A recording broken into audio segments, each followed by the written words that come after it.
Hi guys and welcome back. So today I'm doing a video on our new training fingers which are available online, and as I am showing I am sculpting on it. So I use some micropore tape just to keep the form where it is because I like it really sturdy, and I am really sorry I had something on my scissors. So I am popping it more or less in place and just using it as a guide so that I know where I'm making them cuts. And I had a piece of foam paper stuck to my scissors. So now I have made them, I am just going to make them deeper, and as always I am using my Katie Barnes scissors, and that allows me to make a nice fit and pinch it. Now the forms do stay without, but for me personally I like it, as you can see, rock solid. So just that little bit of tape, but I'm a lash tech too, so it's like I have this tape in my house all the time anyway, so but I just want to straighten it a little bit. But yeah, I personally like that for it. So obviously it's a nice plastic tip and it's a sliding one, so I just wet it with some monomer, and I have got my bead of brilliant white, and that is the fast setting high white from Incandescent Shine. So I let it polymerize just ever so slightly on my brush, and that means that I can do what I'm doing with it without all that nasty stickiness. Because if you get a white and you don't work with it correctly, it's gonna gunk up your brush, and it's not gonna be pleasant. So I am going to be using a beautiful sugar skull decal from Rachel, and I wanted, instead of using gel polish, seeing as I needed to build the nail, I thought I'll go ahead and build it in the actual white.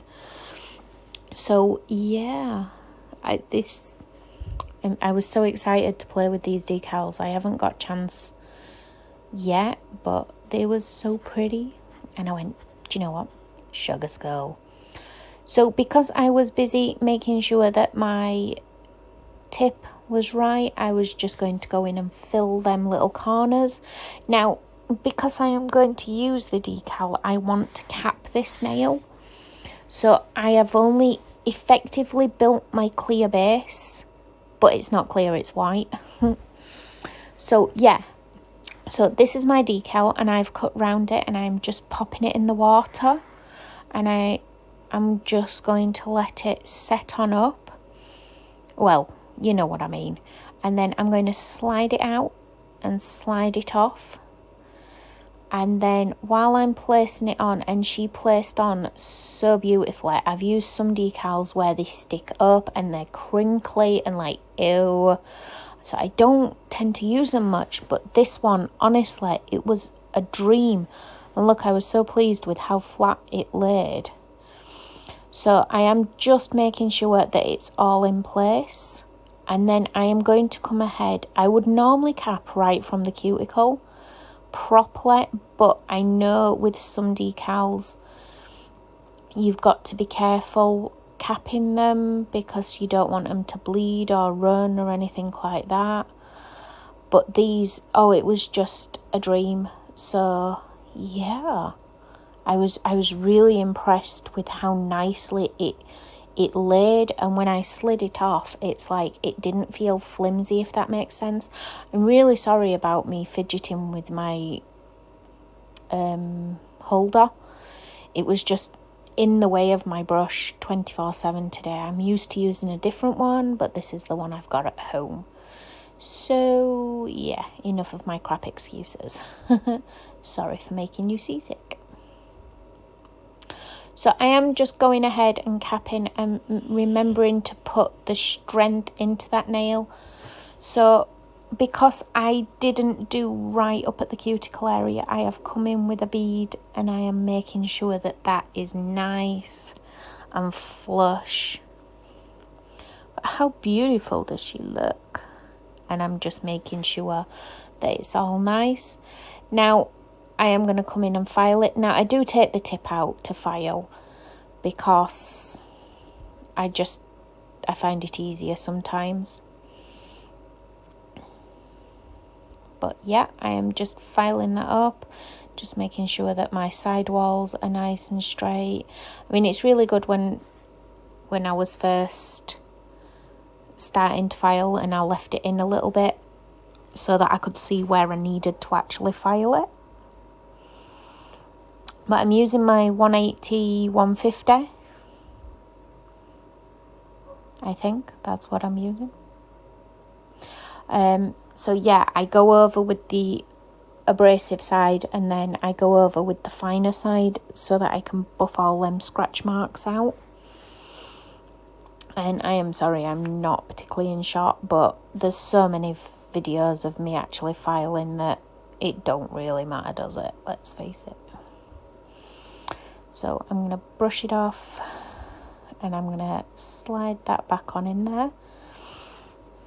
And I'm just, now it's in, refining and making sure that's all pretty for where I want.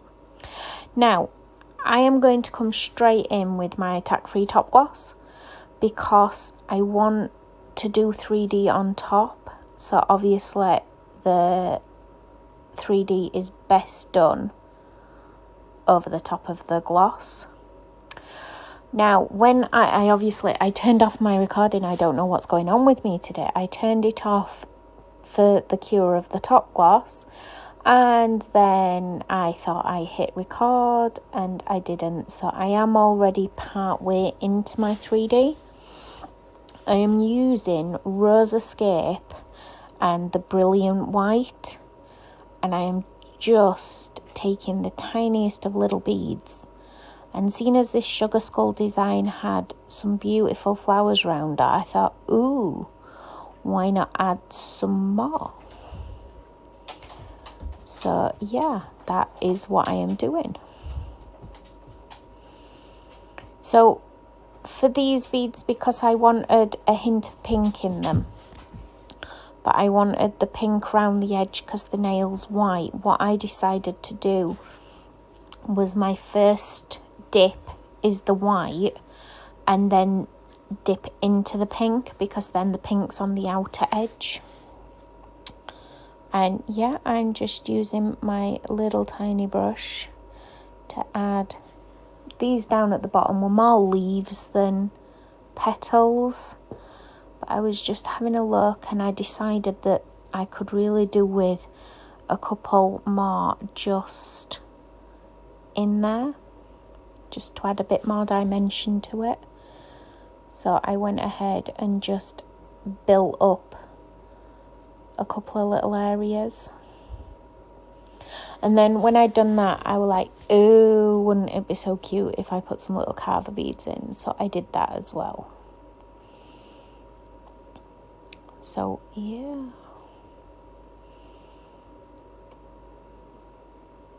But yeah, I've got a few more decals, and I having used the first one, genuinely can't wait to play with the others because they slid off so pretty and so nice.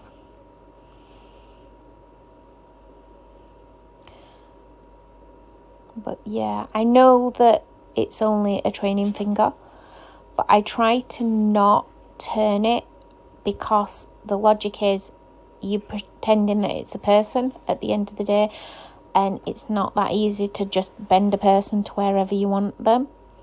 So that is a little bit of Tack Free Top Gloss that I have put on the back of my form, and I am just dipping into my little tiny carver beads because I didn't necessarily want crystals, but I felt it needed something, and I went, oh yeah, bling, little bit of bling.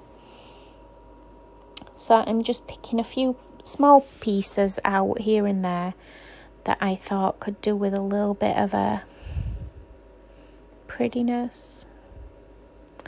So that is pretty much it, guys. As always, thanks for watching, and I would love it if you would click like and subscribe. And if you've got any comments, if there's anything you'd like to see or know, please just pop us a comment below. I really love these. So once these are done, I am going to go ahead and cure them, and then that is it. Oh no, I do a few along the top as well. How is my memory that bad that I've only just recorded these and I'm voicing them and I'm like, oh my god, I can't even remember what I did. Yeah. My first bead when I was doing the 3D was way too big. So that's why she's sort of like got a big massive crown up there. But hey, it worked and it looked beautiful. So yeah. Don't forget, please click like. Love you guys. Thanks. Bye.